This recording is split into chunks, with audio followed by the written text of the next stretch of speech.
Hi Susan, I'm responding to your video of improving listening skills. You brought up some really good points when you first started your video about how, whenever we're actually supposed to be listening, we're just forming our own opinions and arguments in our mind before we actually hear what the person has to say.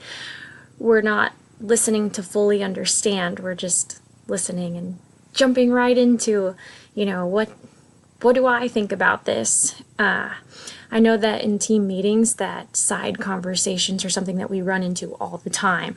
The topic's brought up, it's starting to be discussed, and then you get people off to the side just starting to talk about it and forming their own opinions, and then the person across the room doesn't even hear what they've said, and so then you've got 4 different conversations going on in the room, and it's really just it's challenging for sure. You had talked about the steps of receiving, decoding, remembering, evaluating, and responding. And if we could all actually actively and effectively use these skills, we definitely would become better listeners and really be listening to understand. And then, throughout that process, if it's something that you have to feel empathy about, you can actually understand fully where that person was coming from.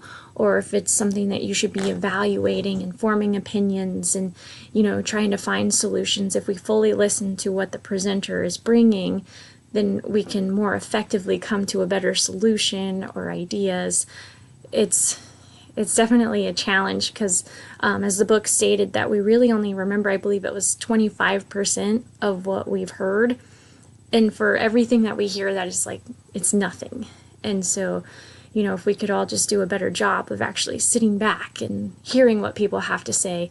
I am with you as well, that I am very guilty of jumping to conclusions or letting my mind wander. And I think that also, kind of bounces into when you're the person speaking, you have to make sure that you keep your listeners engaged. But you had a very good post about how to improve listening skills. And like I said, I know I'm guilty of not always fully listening, and so I need to do a better job as well. Thank you for your post.